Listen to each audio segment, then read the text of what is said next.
Hey everybody, konnichiwa, hello and welcome. Right now on the TV in my apartment is a concert film that's going on by AKB48. Do you know who they are? They're very, very popular right now. Basically, it's a huge morning musume slash, all these huge girl groups that are very popular in Japan. Where literally, I think the 48 stands for is like they have like 48 members in the group, and it's all really badly. It's bad music. It's total packaged pop music, and they have these concerts. And right now the girls are doing rock paper scissors.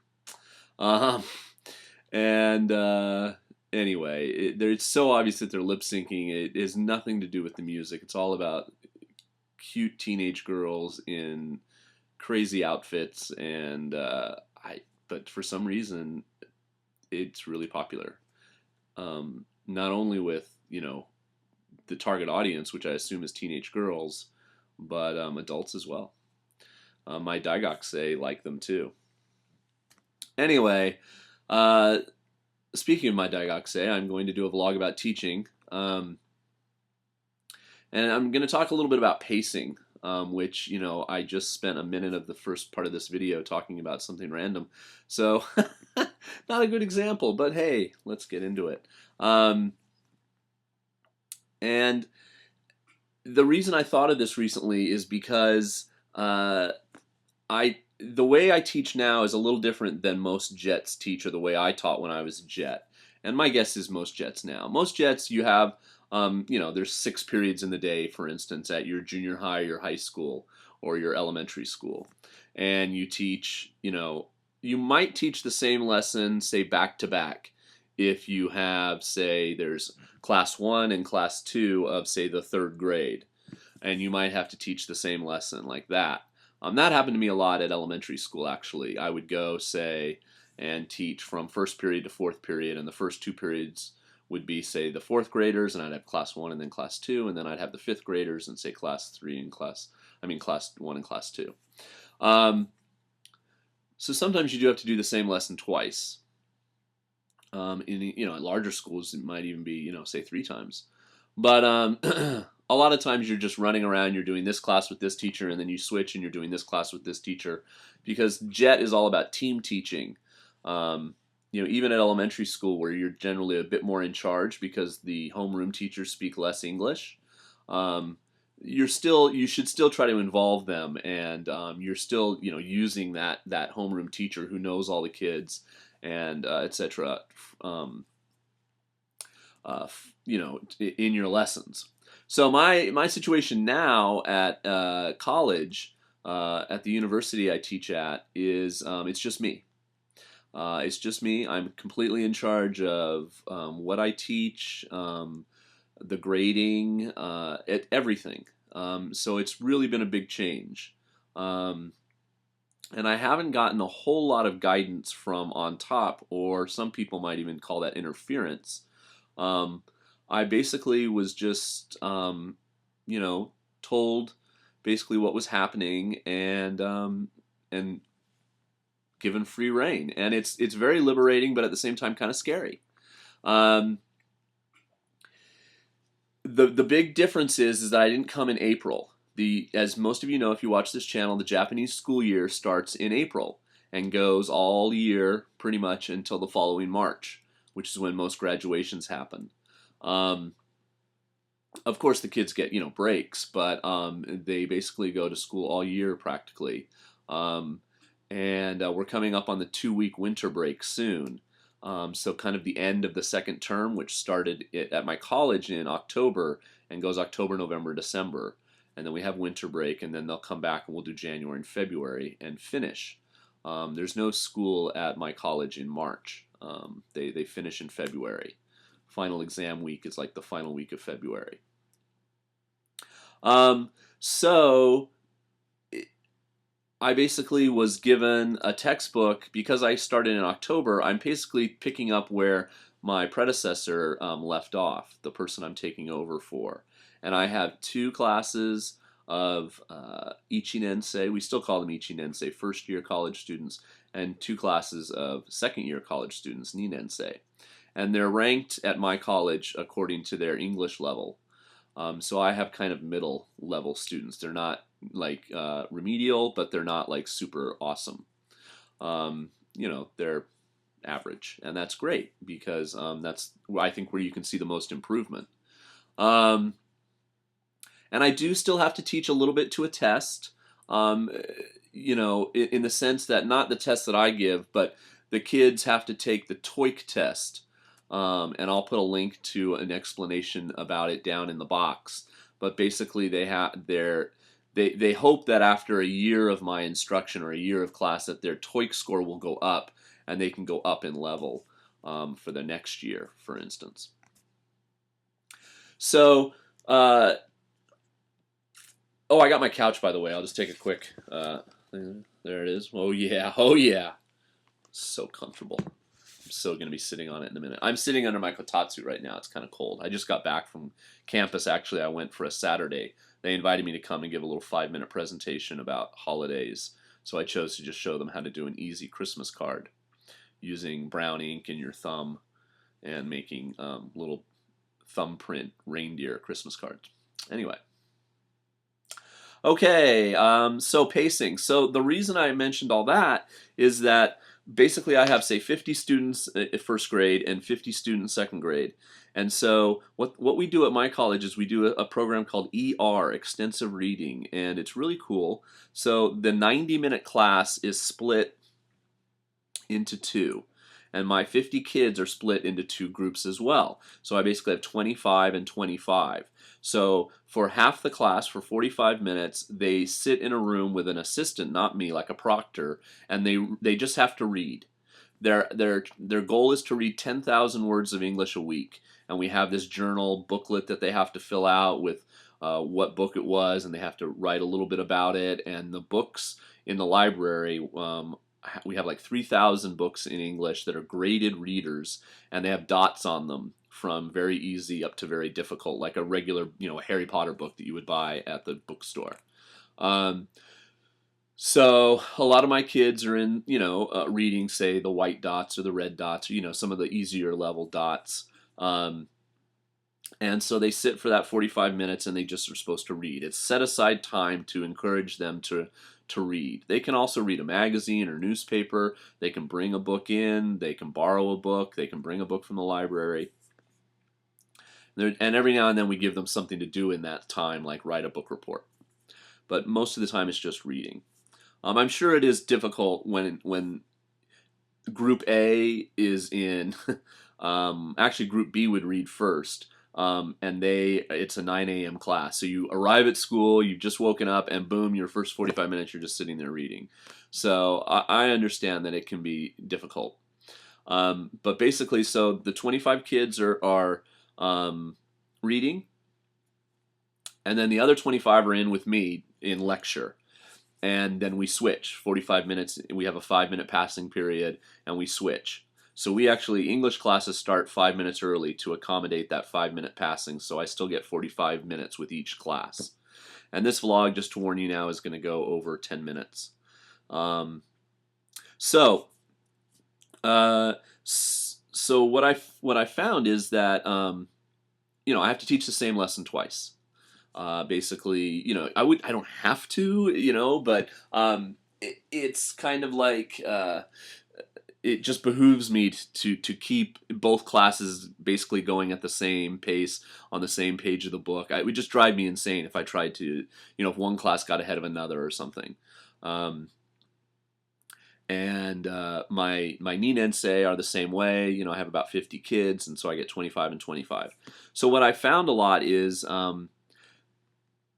the reason I'm going to talk about pacing is because I go to the first class and everything's new. This is the first time I've taught this book. This is the first time I've taught this grammar point, usually because, I didn't teach kind of such heavy grammar even in junior high. And I wasn't responsible for teaching them grammar mostly in junior high when I was a JET ALT. I was mostly responsible for modeling the language, coming up with activities or games, coming up with seasonal things to do around, say, Halloween or Christmas or, some other Valentine's Day. That's what your JTEs, your Japanese teachers of English, when you're a JET, look to you for mostly. They want you to read and repeat. They want you to work out of the book. And the grammar, of course, in junior high is much simpler. Now, high school ALTs, you're going to have a little bit more, intensive grammar, etc. But the grammar's a little bit more sophisticated at my college. Not a lot. And I've actually had other teachers look at the book that I'm currently using for my first graders, who are only 1 year removed from high school anyway, let's face it, and say you could easily teach this book in high school as well. And I think you could easily teach this book to a much more advanced class, and you would just leap off of the book and do much more complex activities from it, and I try to keep it much more simpler. I want the kids to enjoy the class. I want them to look forward to coming and not feel like it's such a burden. But of course I do assign homework and we do take tests, and we're actually going to do a group project this upcoming week, so I'm completely off book and just something I came up with on my own to give them a chance to do PowerPoint and stand in front of the class and speak and use English, etc. But, as part of having them want to enjoy class, it's about pacing. So it's on me to keep them interested and to keep the pace of the class going so that they are engaged and don't, want to grab their K-tie and text or sleep or anything. And I'm pretty good at that. I have to toot my own horn a little bit. Most of my classes are pretty engaging. I don't do a lot of rote book work, although every now and then you kind of have to. You kind of have to give them 10 or 15 minutes to work on something, and you're just kind of hanging out. I try to not make it so teacher-centered and to have the kids involved in giving answers and speaking and group work and things like that. But that's been a hard change for me. I need to work on that. But so what happens is I'll plan the lesson. I'll plan the basic 45 minutes. I know about, say if we want to do page 75, about how long it takes. And invariably in first period, the first set of 25 kids I get, it takes a little while to get going. Especially if it's the morning class that starts at 9 a.m., you're going to have a few kids, straggling in a little bit late. And so some of my time is always taken up with a little bit at the beginning, like getting the class started, and then like me having just doing it for the first time, not quite having every, and part of it's just you have to write everything on the board for the first time. You think, oh, I should write this on the board, or, oh, I need to pass out this paper, or, however you're going to work the lesson. And the second time you do it, I always end up with 2 or 3 minutes at the end because I've worked out all those kinks, and now the lesson's running smoothly, and I know, the first time when I asked this question and nobody raised their hand, I know to ask a different question or something. So part of that, just can't be helped. That's just because I've never taught this book, which is based on National Geographic. It's a pretty good book, and it comes with listening CDs and DVDs, and and the classrooms all have TVs and DVD players and CDs, built-in speaker systems, much more high-tech because it's a college. And so, but basically pacing is vital. And I think a lot of teachers that aren't as engaging lack the ability to maybe think about this when they're planning their lessons. And I think it's really important when you're a JET, when you're an elementary school teacher, because those kids really will stop paying attention. You've got to keep them engaged for that, say, 40 or 45 minutes you have with them. And, if they're 7, 8, 9, 10 years old, there's definitely different ways you can do that. You've got to start the class Genki. You've got to maybe sing a song. You've got to do... is it called TPR, Total Physical Response? That's pretty good. And it's important, if something's not working, that you have enough presence of mind as you go to switch it up, to change, to try something different, to adjust. And basically, when I was in, say, my 4th and 5th year, by the time I was there, I had done so many elementary school lessons, I could do that. You're not going to do that as much when you very first arrive, your first year. because you're just not going to have the backlog of experience, just like I don't now at the college level. But when April rolls around and I'm starting fresh with my students, I'll know some of the things that worked, some of the things that I've learned. For instance, that my Ichinensei college students, um, take it all very seriously.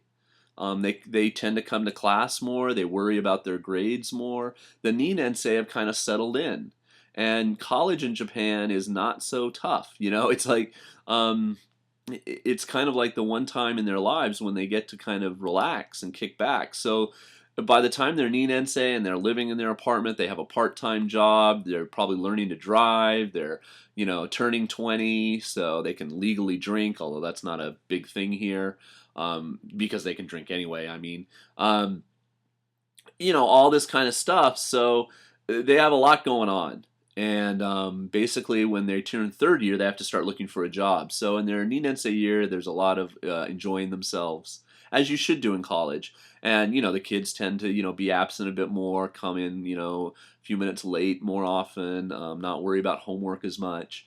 So it's been interesting just learning all that. But pacing is important.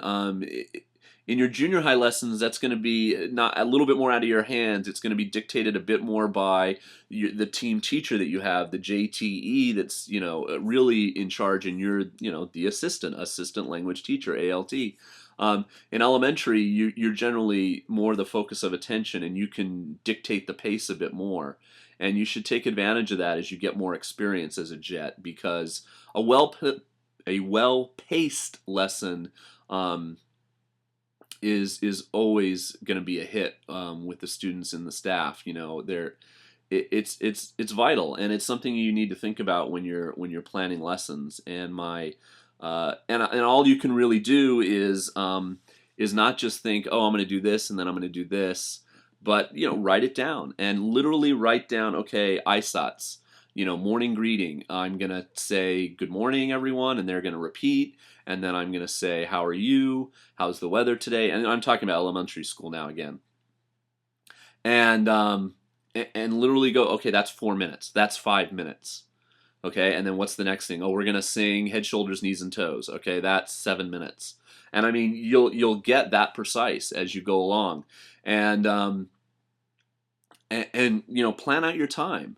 And you'll know, how you by the time you've done it 2 or 3 years as an ALT, you'll know how long a game takes. And you'll know what games can be 8 minutes and what games can be 12 minutes if they need to be. A game like Fruit Basket, you can play that for 4 or 5 rounds if you need to make it quick. You can also play it for 15 rounds if you need to stretch. And so you'll get those things, will be all in your bag of tricks, as it were, and you can adjust pace as you need to. But in college, it's been a little bit more of a challenge for me, working with, trying to get through quickly the book, trying to also do other activities, playing the occasional game, giving the kids a break, doing this big project. I really wanted to end the year on this big project, so I had to take a whole class and let them prepare and work with their groups. One class they're preparing slides and they're going to talk about their favorite artist. So I've gotten a few Japanese artists like Hokusai and Seishu, and then I've got a bunch of them picked, Western artists, Botticelli, Munch, Picasso, Dali, etc. And then the other group, we had just done a whole unit on the body and health, and so I assigned each of them a system. The digestive system, the immune system, the skeletal system, the muscular system, the nervous system, and they have to, in groups of 4, each present, like good things you can do, bad things you can do to help that, and what are the basic parts and everything, and they each have to prepare 2 slides. So that's been kind of my first time doing that kind of a thing, and I've never had students do that and put up PowerPoint and give a speech. They have to write these sentences, because you just don't do that at junior high. Unless you just have really advanced kids. Anyway, okay, let's stop this before it gets to 20 minutes. Wow, thanks for watching all this. I hope to do some more vlogs about my experiences teaching. It's kind of like I'm new to it again, because I am new to university setting and this age student. But I'm really enjoying it. It's really been a challenge, but I'm really enjoying my students and what they're learning so far. So thanks for watching, guys, and more soon. Okay, peace. Pocky and Pretz.